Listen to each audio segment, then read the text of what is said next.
Mawawala sa uso ang pagbabayad ng utang na loob sa kapwa mo, lalo na sa ating mga Pilipino. Minsan o madalas, mas nababaon pa tayo sa utang na loob kaysa utang sa pera mismo. Ikaw kapuso, naranasan mo na bang hindi makabayad ng utang na loob?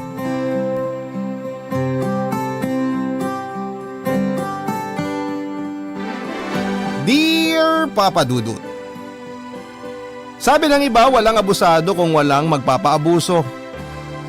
Ginawa ko din ang kasabihan na ito para sa sarili ko dahil aminado akong inabuso ako at aminado rin akong may kasalanan din ako doon. Ako nga pala si Troy, 35 years old, wala pang isang taon mula nang naganap ang ikukwento ko sa inyo tungkol sa amin ng 40 anyos kong kuya na si Goyo. Bagay nga siguro sa kanya ang pangalan niya, naisip ko lang. Lagi kasi niya akong nagogoyo noon para tulungan siya sa mga pasanin niya sa buhay.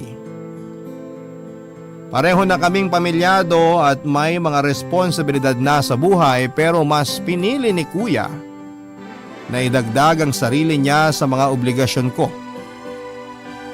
Hindi ko nakasanayang tumanggi kapag hinihingan ako ng tulong ng mga mahal ko sa buhay. Lalo na si Kuya Goyo. Kaya siguro panay noon ang lapit niya sa akin dahil alam niya ang kahinaan kong yon.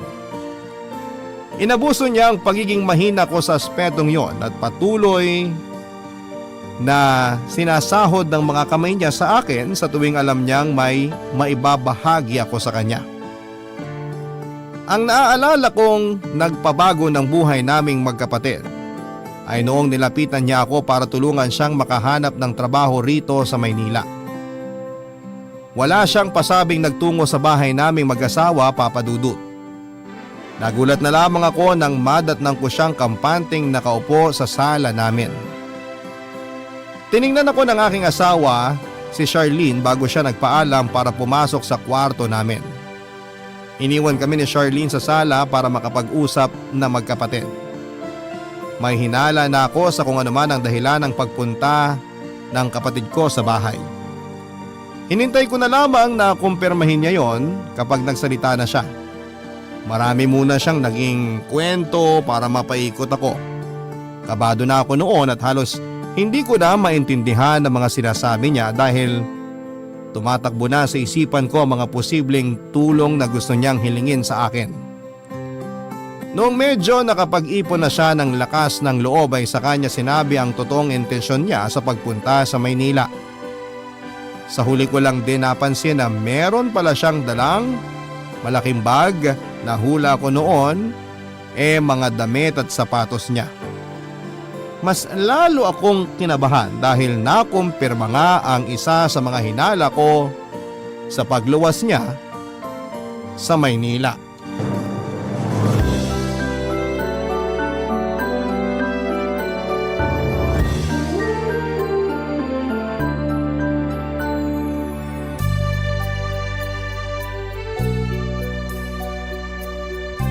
Siguro naman napansin mo na itong dalawang bag ko sa gilid ng sofa nyo. Ngayon lang din nung sinipa mo. Kasi parang ayaw mo igawi yung mata mo sa bag ko . Pasensya ka na kuya, nakatutok lang kasi ako sa mga sinasabi mo . Ay, lalakasan ko na loob ko ha. May kinalaman kaya sa sasabihin mo yung mga bag na dala mo? Oo, meron. Ano bang balak mo kuya? Nahihiya ako . Ngayon ka pa mahihiya, marami ka nang nahinging pabor at tulong sa akin. Mukhang binibilangan mo na ako . Hindi dapat ganyan kapag kadugo. Wala naman ako masamang intensyon sa sinabi ko. Andito na rin naman tayo. Troy, lumuwas ako rito sa Maynila para humingi sana ng tulong sa'yo. Kailangan mo ba ng pera kuya? Kasi kung oo, malabong mapahiram kita. Kasi simula pa lang naming magbayad ng loan . Kailangan ko nga ng pera pero huwag kang mag-alala. Hindi ako hihingi sa'yo. Ano bang may tutulong ko sa'yo? Bahay. Hindi kita kayang bilhan ng bahay kuya. Kaya nga ako nag-loan para may pandagdag ako sa down payment ng kukunin naming bagong bahay ni Charlene. Hindi ako hihingi ng bahay, ikaw talaga.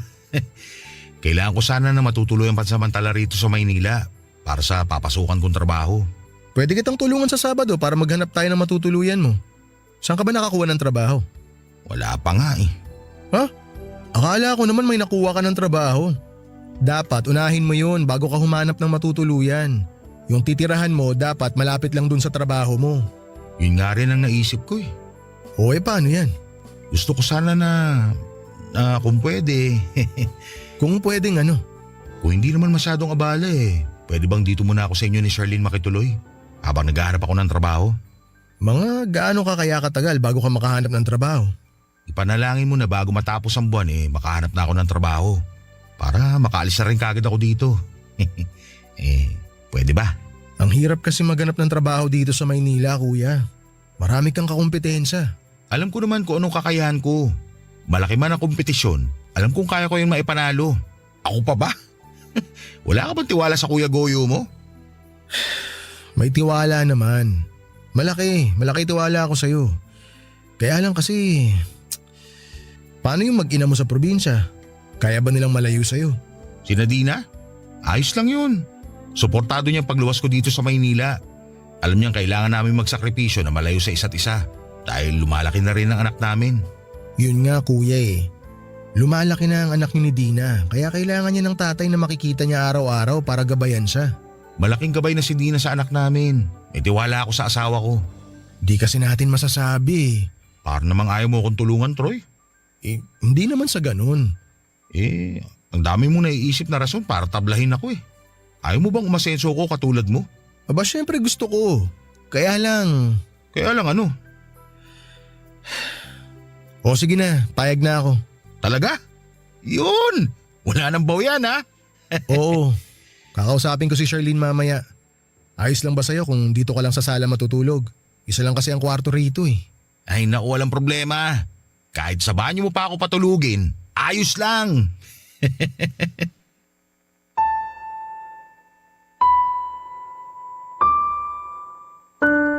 Nakita ko kung gaano kasaya si kuya noong pumayag akong makituloy muna siya pansamantala sa bahay namin ni Charlene. Wala na naman akong nagawa, Papa Dudut. Nasabi ko naman sa inyo na kahinaan ko talaga ang mga mahal ko sa buhay, kabilang naroon syempre si Kuya Goyo. Walang palya ang paghingi niya noon ng tulong sa akin.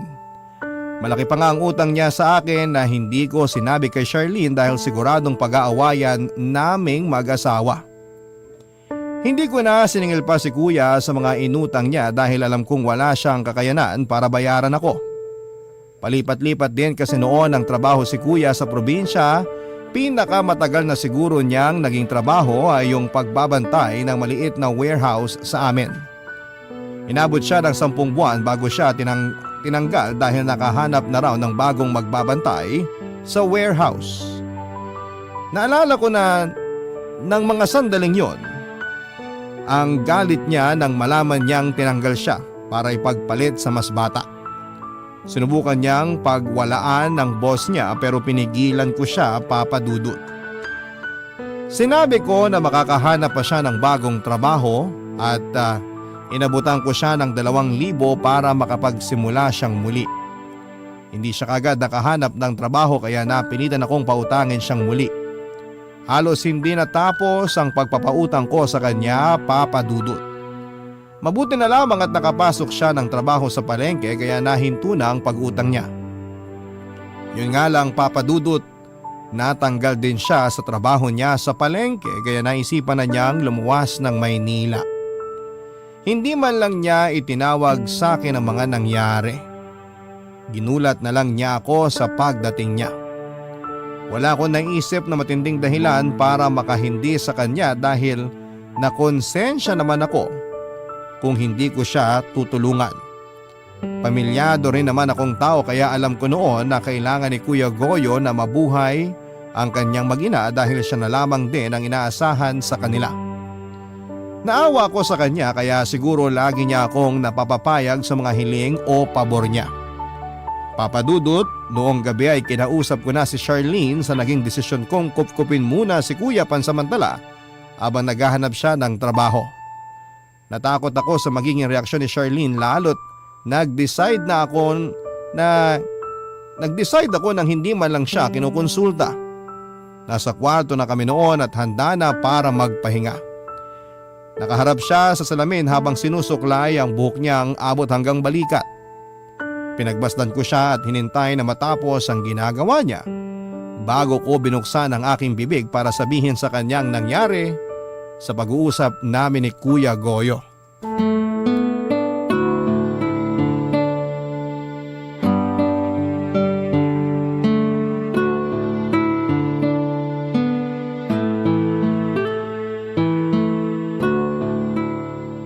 Lusaw na ako. Ha? Kanina ka pa nakatitig sa akin habang nagsusuklay eh. Sorry. Nagandahan lang siguro ako. Sa suklay o sa akin? Siyempre sa'yo. Kahit anong suklay pa ang nakapaligid sa'yo, ikaw pa rin ang tititigan ko. Pakilig naman to.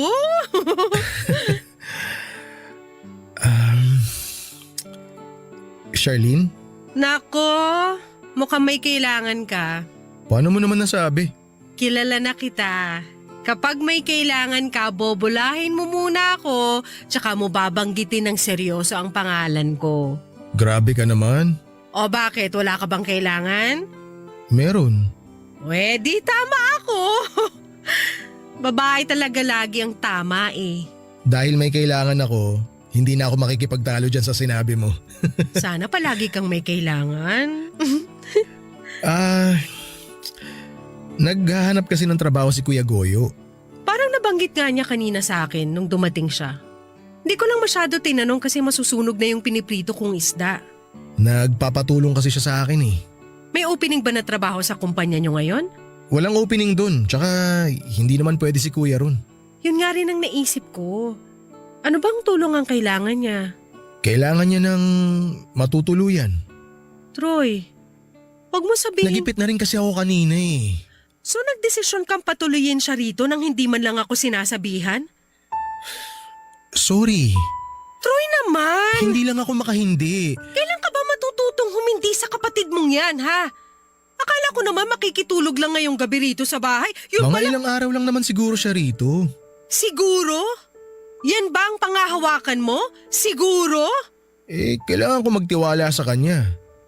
Sana makahanap siya agad ng trabaho para makaalis na siya rito. Paano kung wala siyang mahanap? Alam mo namang hindi sapat ang kinikita nating pareho ngayon. May loan pa tayong kailangan bayaran. Nagalaw na nga natin yung ibang ipon natin dahil ilang beses nang nagkasakit ang baby natin. Alam ko naman yun. Gusto ko nga sanang tumanggi kanina pero naawa kasi ako kay Kuya. Sa atin, kailan ka maaawa? Kumpara naman sa buhay niya, mas nakakaangat tayo. Di pa tayo umaabot sa punto na kailangan tayong kaawaan. Alangan namang hintayin pa nating umabot tayo ron. Hindi tayo aabot doon. Masipag tayong pareho. Kung magpapatuloy ka magpaabuso sa kapatid mo, mabilis lang tayong aabot doon, maniwala ka. Huwag ka namang ganyan, Charlene. Ang sinasabi ko lang, may kanya-kanya na kayong buhay. May kanya-kanya na kayong pamilya. Kailangan natin minsan magdamot dahil may sarili na tayong obligasyon. Hindi ko kasi magawa yun kay Kuya eh. Alam mo namang siya na lang ang natitirang pamilya ko. Siya na lang ang natitirang pamilya mo? Anong tawag mo sa amin ng anak mo? Ano kami para sa'yo? Halaman? Hindi naman yun ang ibig kong sabihin. Alam mo namang hirap ako magpaliwanag, Charlene. Sana intindihin mo na lang ako. May magagawa pa ba ako? Nakapagdesisyon ka na. Hindi na to mauulit. Sa susunod, sasabihin ko na muna sa'yo yung mga hiling ni Kuya bago ako magdesisyon. Promise. So may inaasahan ka pang susunod na pabor sa kuya mo. Sana wala na, pero… Charlene naman, alam mong mahina ako magpaliwanag eh. Ano pa nga ba magagawa ko kundi intindihin ka na lang? Ayusin mo na lang yung kama. Matulog na tayo.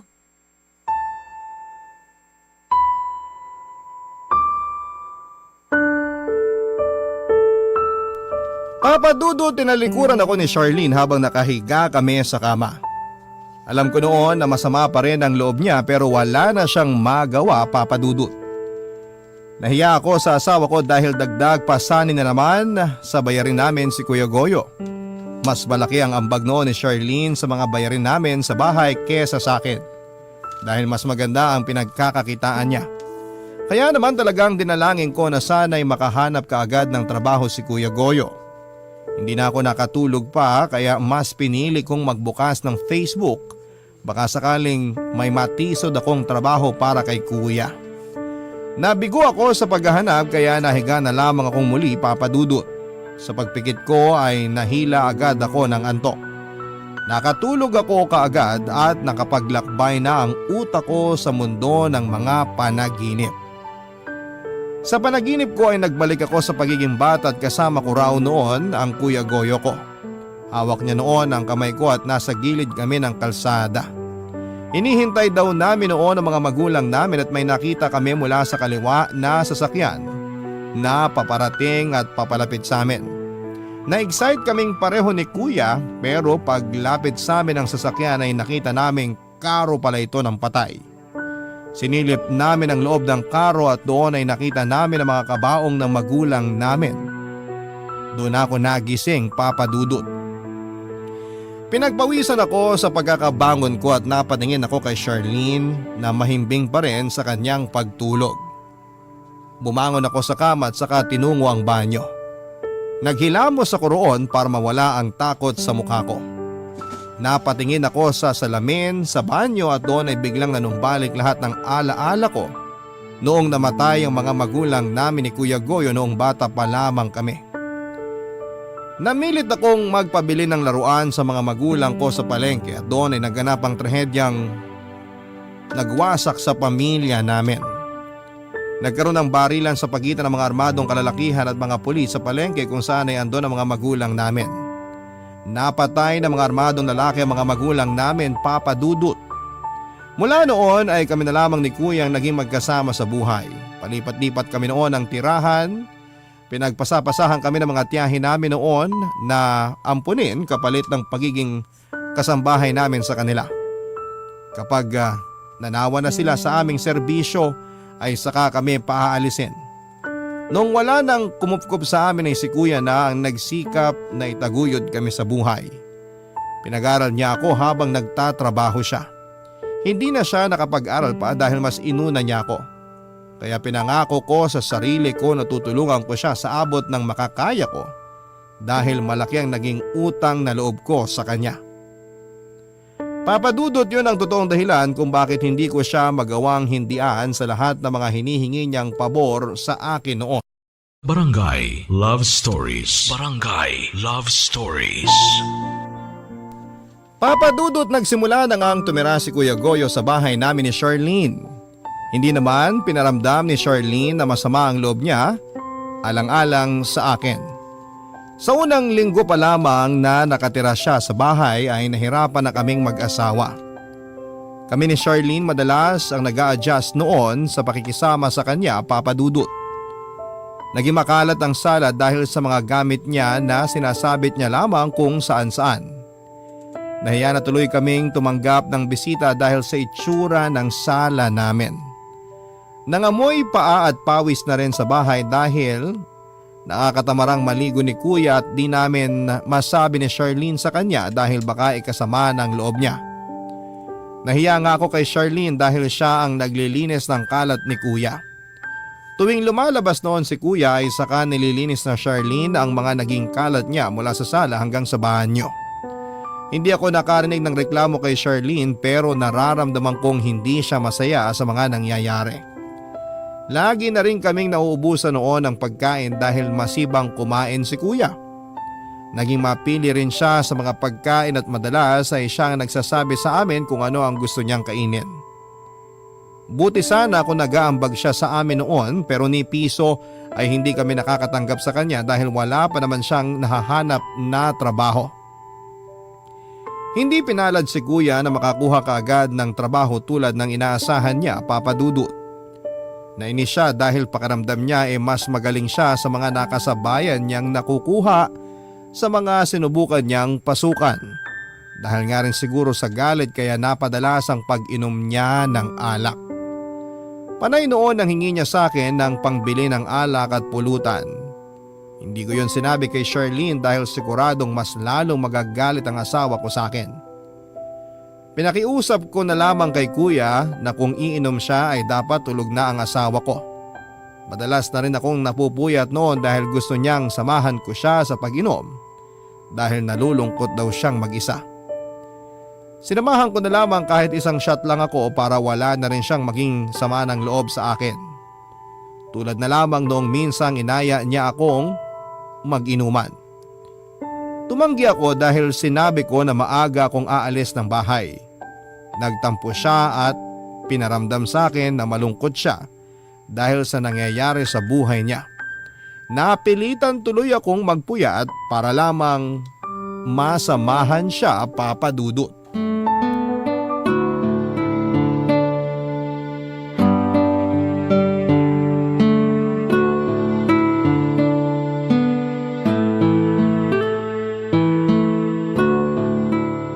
Ang hina mo namang uminom, Troy.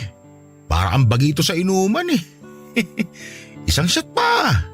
Baka kasi sumakit ang ulo ko bukas pagising, kuya. Marami akong kailangan asikasuhin sa trabaho kaya maaga akong papasok. Trabaho na naman ang pinoproblema mo. Hayaan mo nga muna yan. Magpasaya na lang tayo ngayon bago pa magising si Charlene. Ay, narinig kaya niya tayo? Maririnig niya tayo kung panay ang taas mo ng boses, kuya. Tsaka bago pa niya tayo marinig, mas maganda kung matutulog na tayo. Ituloy na lang natin ang inuman na to kapag day off ko na. Ay, gusto ko lang naman kasi makatulog eh. Kaya ako umiinom. Eh di matulog ka na. Subukan mo lang pumikit. Di naman kailangan idepende sa alak ang pagtulog. Oh, kukunin ko na tong alak para maitago ko na. Muntik na nga palang makita ni Charlene nung isang gabi yung alak na di mo naubos. Mabuti na lang nahila ko siya palayo sa ref bago pa niya nakita. Kaabanggit mo kay Charlene, lalo ko tuloy namimiss sa kasawa ko si Dina. Ay, 30 na rin si Charlene, no?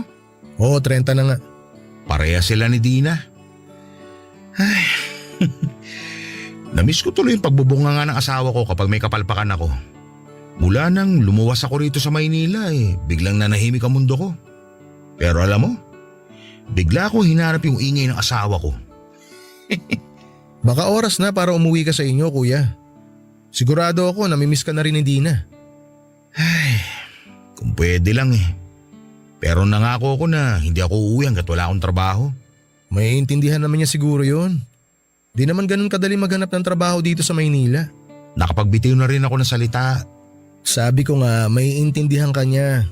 Ganyan din naman si Charlene nung unang beses na nawalan ako ng trabaho at kinailangan ko maghanap ng bago. Naintindihan niya na di madali humanap ng trabaho sa panahon ngayon kaya sigurado ako na ganun din si Dina kapag sinabi mo sa kanya. Alam ko naman kaya niya ako maintindihan. Pero andun pa rin yung hiya eh. Namimiss ko talaga si Dina.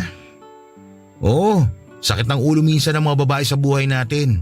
Pero kapag nawala naman sila, saka natin hinahanap-hanap. Sana nga magkasama na kayo ni Dina, kuya.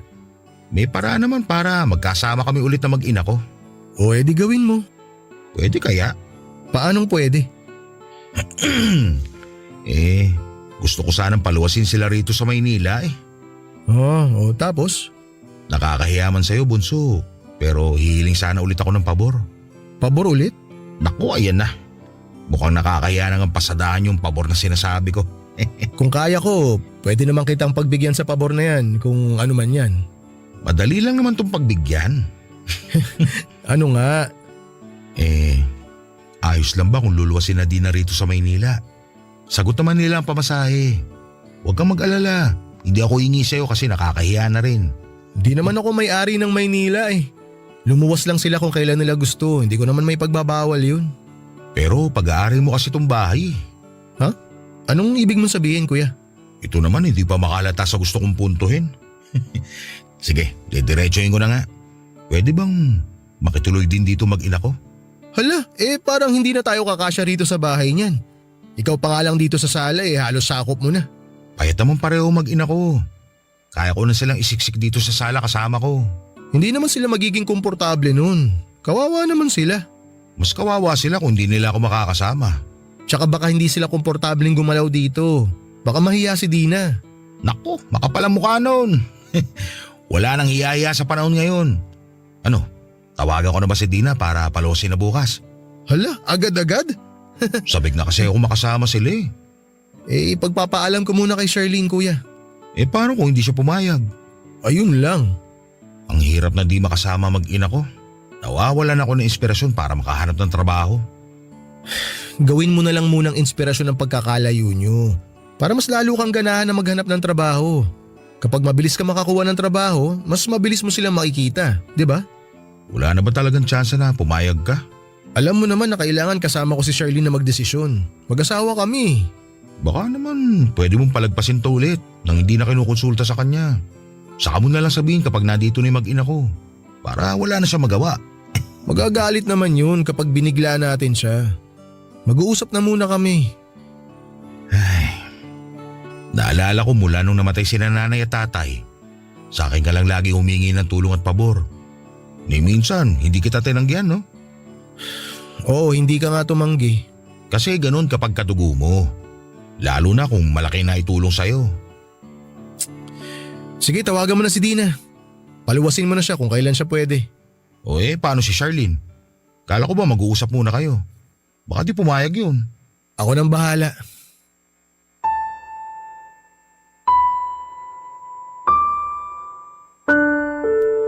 Nakapagbitiw na naman ako ng salita at alam kong hindi yon magugustuhan ni Charlene kapag nalaman niya. Napapayag ko nang matulog si kuya after niyang tawagan si Dina para paluwasin na sila pag sikat pa lamang ng araw. Nagpasalamat si kuya sa akin at sinabi na masaya siyang nakakabayad na ako ng utang na loob sa kanya. Sinagot ko na lamang yon ng matipid ng ngiti at saka nagpaalam na para pumunta sa kwarto namin ni Charlene.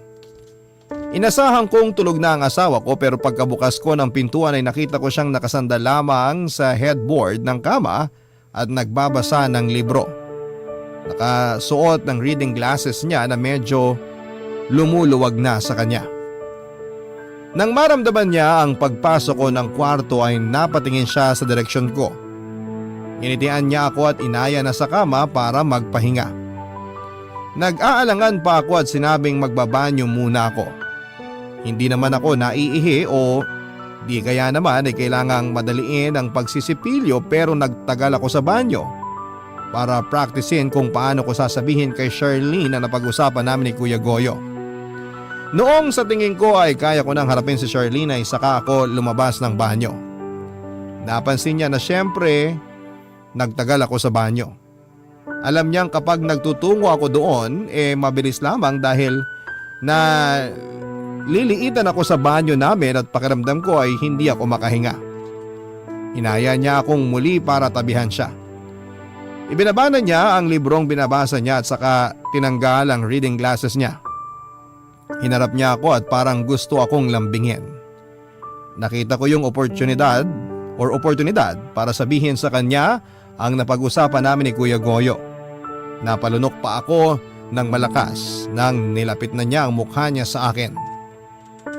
Doon ay napansin niyang parang may gusto akong sabihing seryoso sa kanya. Tiningnan niya akong muli sa mukha at parang hinuhulaan kung ano ang laman ng isipan ko. Hindi ako noon makatingin sa kanya dahil nakakaramdam ako ng kaba, Papa Dudut. Napahinga siya ng malalim at saka kinumpronta ako sa posibleng problema na nasa isipan ko. Hindi ko pa man nasasabi noon pero dumilim na ang itsura niya, Papa Dudut. Nasira ko tuloy ang mood niya. Kung bakit naman kasi nasakto pa na humingi ng pabor noong gabing yon, si Kuya Goyo.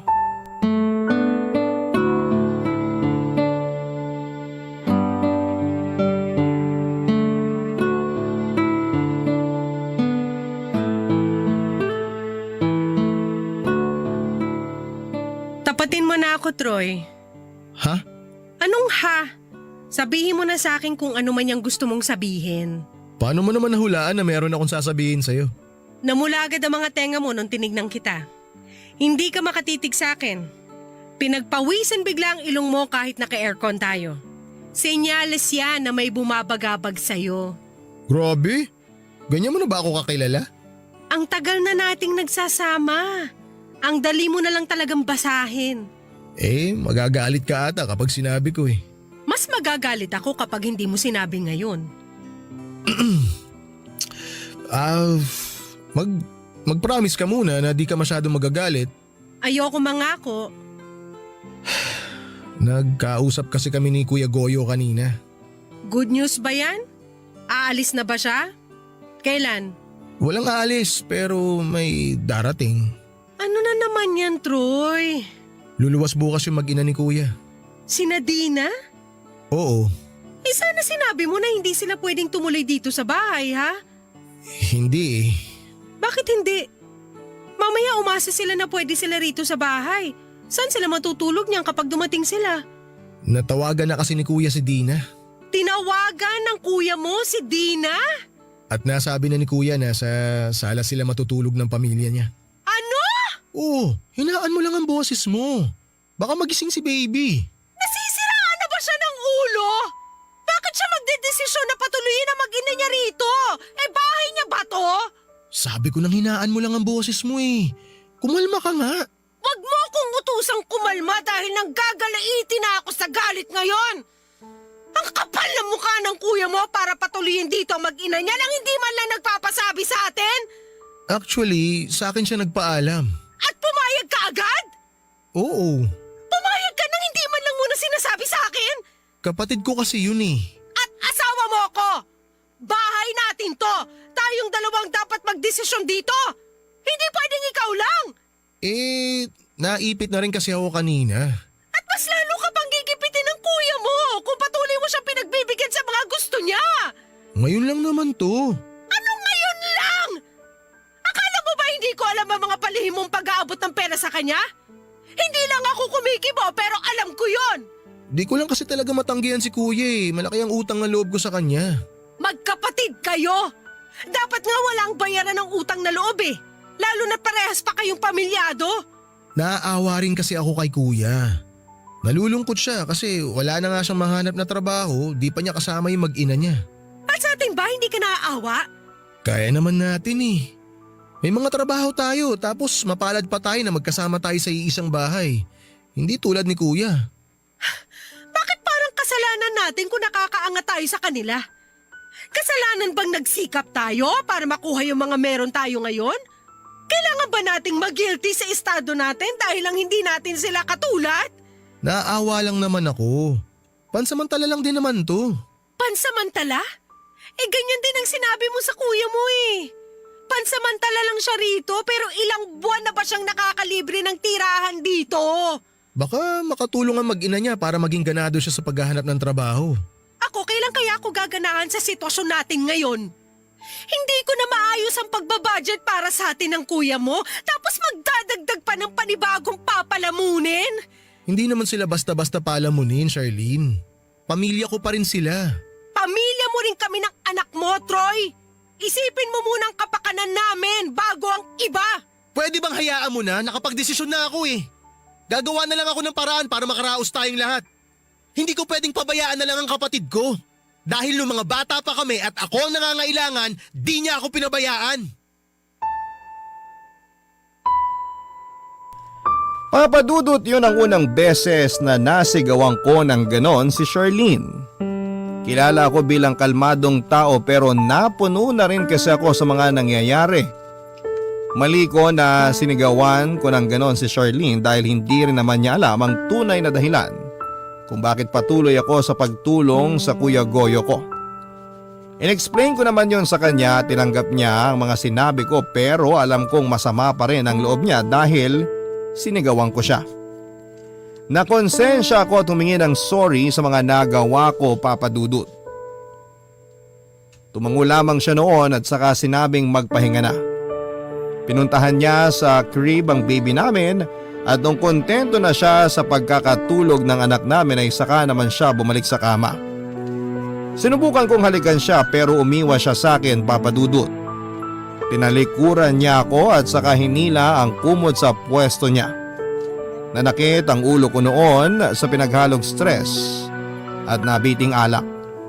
Hindi ako nakatulog kakaisip sa mga nangyayari sa bahay namin. Umaga na noong natapos akong pagurin ang utak ko, Papa Dudut. Naghanda na ako para pumasok sa trabaho at hindi pa rin ako kinikibo noon ni Charlene at hindi naman nakahalata si Kuya na nag-away kaming mag-asawa noon. Bago ko umalis ay narinig ko pang nag-uusap sina Dina at Kuya Goyo. Rinig ko noon ang saya ni Kuya habang binibilinan si Dina kung saan siya bababa para mapuntahan at masundo siya ni Kuya.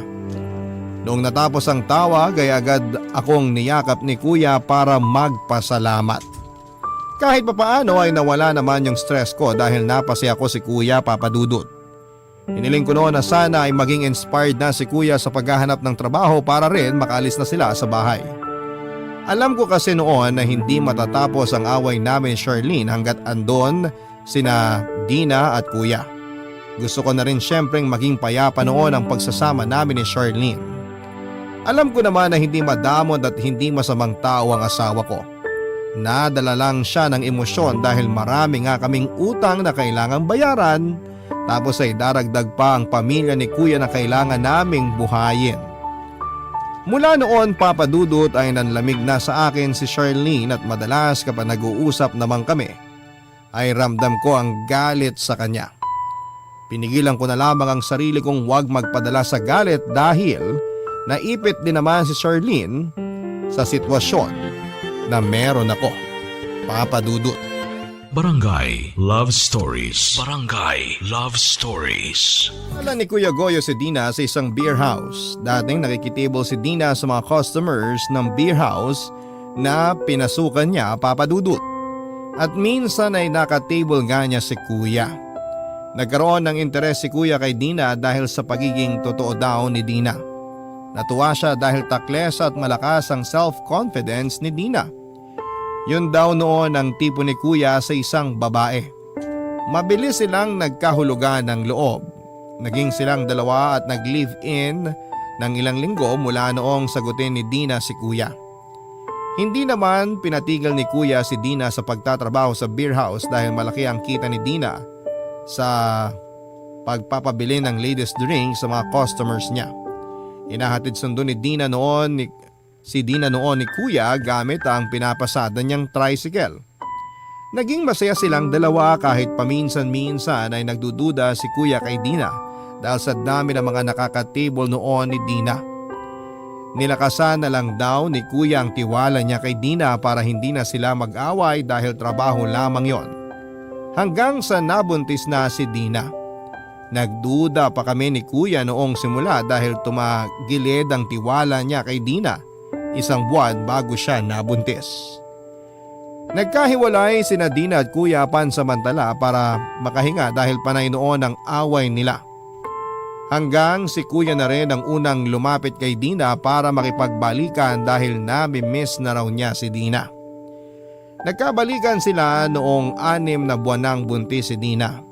Sinabi nga sa akin ni Kuya kahit na hindi siya ang ama ng pinagbubuntis ni Dina ay tatanggapin daw niya. Huwag lamang mawala si Dina sa kanya.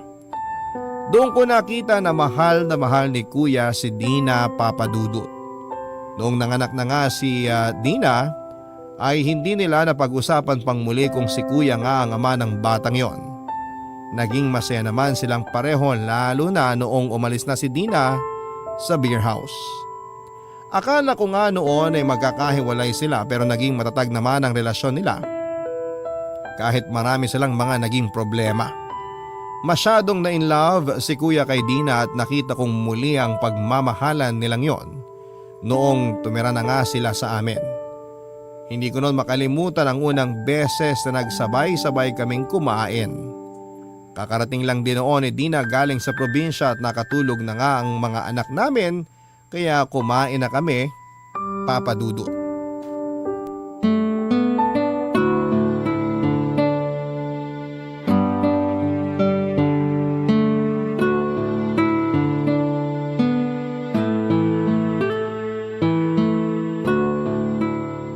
Dina, damihan mo kain mo ng kanin ha. Marami silang bigas dito. Kasi buwan-buwan merong rice allowance to si Torre sa trabaho niya. Ganun ba? Uy, baka naman pwede makahingi kahit isang salup lang ng bigas para ipadala ko sa kapatid ko. Basta ba may extra walang problema. Ay, joke lang yon, Troy. Baka mamaya magalit tong si Charlene. Bakit naman ako magagalit? Feeling ko lang naman, lagi ka kasing nakasimangot. Kaya pakiramdam ko konting mali lang namin ni Goyo, sasakalin mo na kami. Grabe ka naman manghusga. Hindi naman, uy. Binabasi ko lang din kasi sa facial expression mo. Ayun na nga. Di ba panghuhusga na yon? Nga pala Kuya Goyo. Meron pala ako nakitang opening dun sa isang eatery malapit sa trabaho ko. Naghahanap sila ng kusinero. Wag doon! Huh? Bakit naman? Hindi naman marunong magluto tong si Goyo. Magpakulo nga lang ng tubig hindi pa niya magawa ng maayos. Magluto pa kaya? Naku, pas ako dyan tol. Itong si Dina magaling magluto. Ay naku, totoo yan! Lasang-lasa ko kung may mali sa niluto. Kahit nga may sipon ako malakas pa rin ang panlasa ko. Ah, talaga? Ay oo, Charlene! Parang itong niluto ni Troy na adobo na sobrahan sa toyo. Dapat mas marami ang nilalagay na suka kaysa sa toyo. O tingnan mo tuloy, ang alat! Ako ang nagluto ng adobo na yan. Hindi si Troy. Ganun ba? Next time, mas marami ng konti ang suka kaysa sa toyo, ha? Tsaka wag masyadong babaran ng asukal. Hindi ko na tuloy alam kung adobo pa ba ito o humba. Payo lang naman. Salamat sa payo. You're welcome. Mauna na pala ako sa kwarto. Matutulog ka na? Tatawagan ko lang yung coordinator natin para sa binyag ni baby next year. Sige. Sunod ako sa'yo. Ligpitin ko lang itong mga pinagkainan natin. Salamat. Kuya Goyo, Dina, mauna na muna ako ha. Pasensya kung hindi ako makakasama sa kwentuhan nyo ngayong gabi. Ay wala yun. Wala ka rin naman masyadong ambag sa dakdakan. Joke!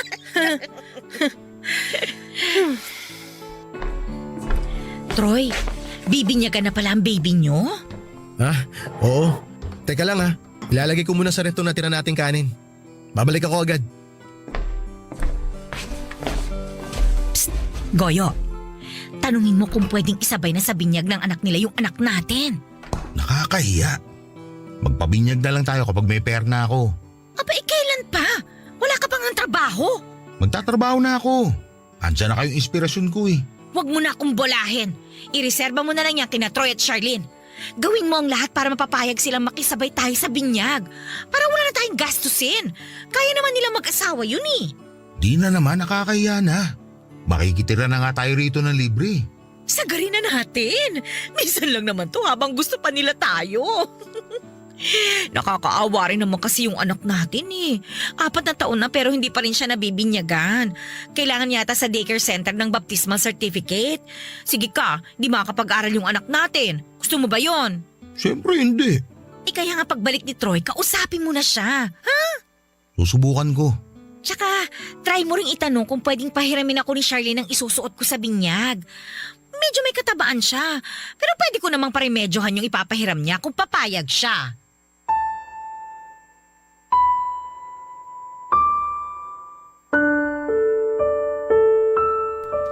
Papadudo tinakala nilang hindi ko narinig ang mga pinag-usapan nilang dalawa. Nakabalik ako kaagad pero nagtago ako sa gilid para hindi nila ako makita. Noong natapos silang mag-usap ay saka naman ako bumalik ng hapagkainan. Doon naman nagpaalam si Dina para magyosi sa labas. Inisip kong paraan niya lamang yon para makorner ako ni Kuya Goyo. Minadali kong maglinis ng mesa at hindi na muna kinausap si Kuya. Hindi ko siya matignan noon dahil alam kong hinuhuli niya ang tingin ko para masabi niya ang pabor na hihilingin niya sa akin. Naramdaman ko naman na medyo alanganin din siya na kausapin ako kung hindi lang talaga nagpumilit si Dina. Sinubukan akong tulungan ni Kuya sa pagliligpit ng pinagkainan namin pero sinabi kong magpahinga na siya dahil alam kong napagod siyang mag-commute para sunduin si Dina sa terminal. Tumango na lamang siya at saka pumunta sa kusina para kumuha ng beer sa ref at saka naupo sa sala. Hinintay niyang matapos ako sa paglilinis ng mesa at binagalang ko naman dahil parang naghahanap ako ng paraan para hindi siya makausap tungkol sa binyag. Binagalan ko ang paghuhugas ng mga pinagkainan para lamang makaiwas kay Kuya. Hinugasan ko na nga rin yung mga hindi naman kailangang hugasan para lamang tumagal ako sa kusina. May mga dinagdag na rin akong nilinis tulad ng stove at microwave namin. Inisip ko pa na kung paano haharapin si Kuya at kung paano siya tatanggihan sa hihingin niyang pabor na parang natatakot na ako. Natatakot ako noon na mapasama ang loob niya dahilan para muli niyang i-bring up yung utang na loob ko sa kanya. Alam ko noon, Papa Dudut, na hindi ko naman mapipigilan ang sarili ko na pumayag sa gusto niya, pero magiging dahilan yon para masira kami lalo ni Charlene. Sa totoo lang, Papa Dudut, ay hindi pa ako napapatawad noon ni Charlene sa pagsigaw ko sa kanya at pagpayag na patirahin si Dina sa bahay. Kaya alam ko noon na magiging triple ang galit ni Charlene kapag nalaman niyang gustong isabay ni na kuya ang binyag ng anak nila sa anak namin. Alam kong matagal nang pinagplanuhan ni Charlene ang binyag ng panganay namin. Marami na siyang naplano para maging espesyal ang araw na yon. Alam ko noon na sasama ang loob niya kung merong makikihati sa espesyal na pagdiriwang na yon. Kaya naman nilakasan ko na ang loob ko at handa na akong tanggihan si kuya. Tinapos ko na ang paghuhugas ng mga pinagkainan at saka sinadya ko nang daanan siya sa sala. Doon ay nakita kong nagbubulungan sina Dina at si kuya.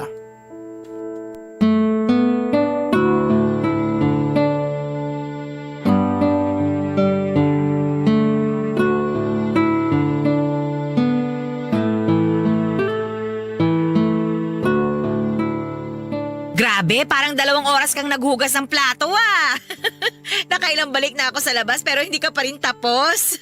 Nilinisan ko na rin kasi yung stove tsaka yung microwave. Nanlilimahid na kasi sa dumi. Yak! Buti nilinisan mo na rin. Nakakairita yung maruming kusina. Ay, teka. Lalabas lang muna ako ha. Yossi, break ulit. Sige, usap mo na kayo magkapatid dyan. Troy, may sasabihin yata sa'yo si Goyo. Goyo! Oh, eto na si Troy. Ha? May sasabihin ka, kuya? Oo eh. Ano yun? Maupo ka muna.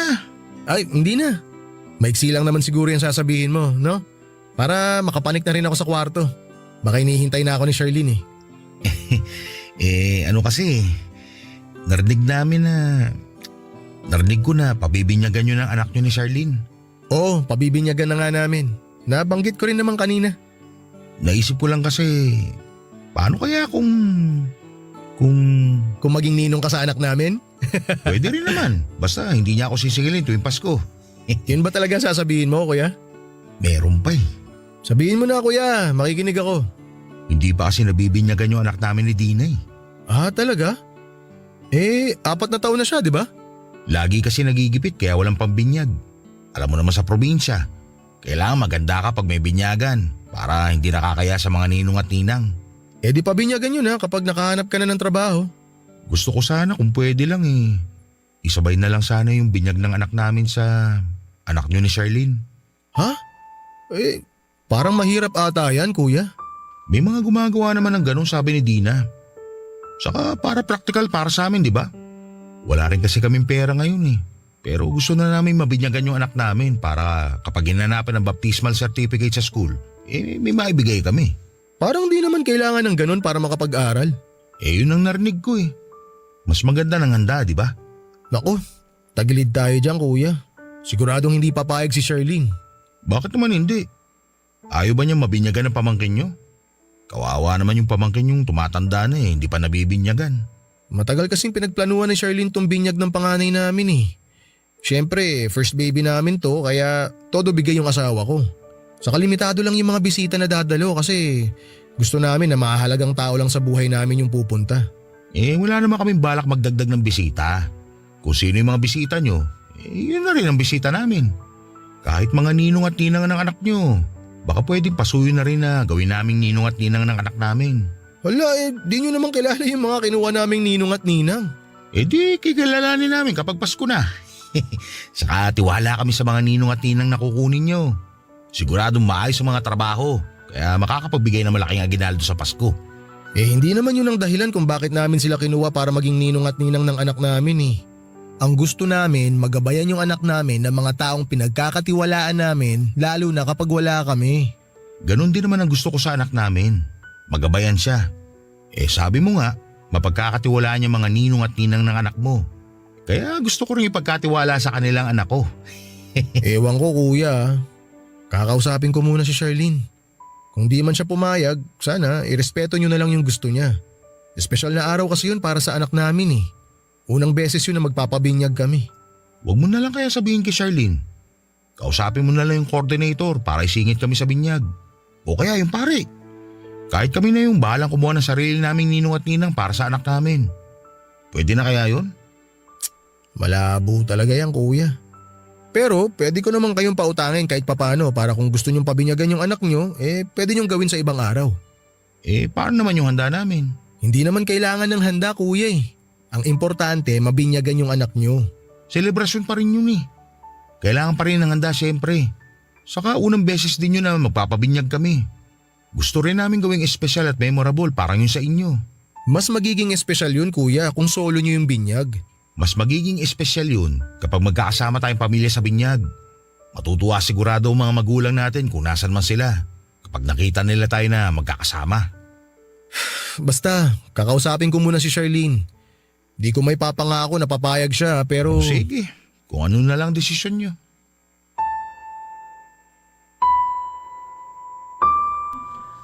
Napansin ko nang nagtampo si kuya sa akin, Papa Dudut.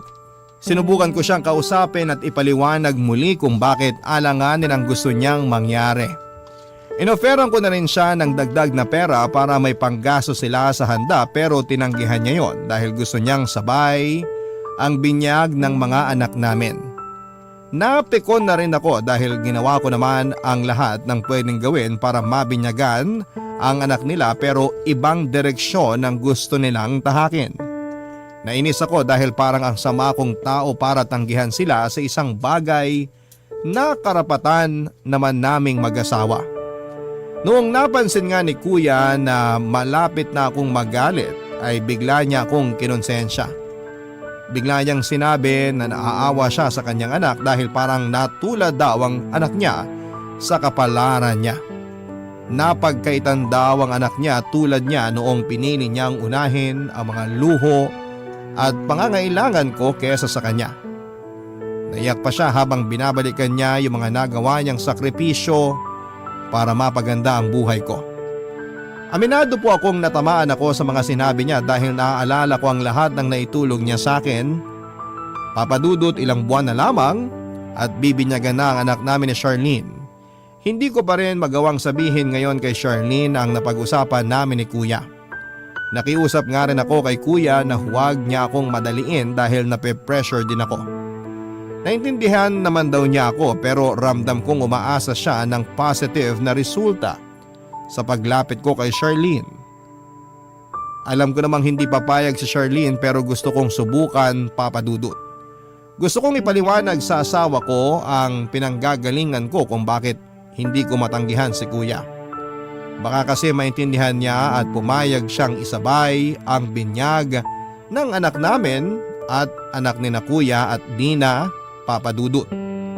Habang hindi ko pa nga sinasabi kay Charlene baka pwedeng makahingi ng tulong sa mga kabarangay natin dyan para makapag-decide na po ako. Hindi ko kasi talaga alam kung ano ang gagawin para akong naiipit sa dalawang bato. Sana ay matulungan niyo po ako. Hanggang dito na lamang po ang aking liham. Maraming salamat po sa pagbasa at pagbigay ng tulong. Ang inyo pong kabarangay forever, Troy. Barangay Love Stories.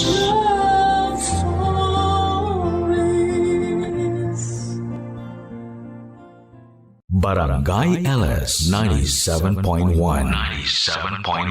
Number 1 Forever. Kabarangay, i-share mo ang iyong barangay love stories. Sabay-sabay nating pakinggan ang iyong kwento ng pag-ibig, buhay at pag-asa. Ipadala lang sa barangaylovestories@yahoo.com.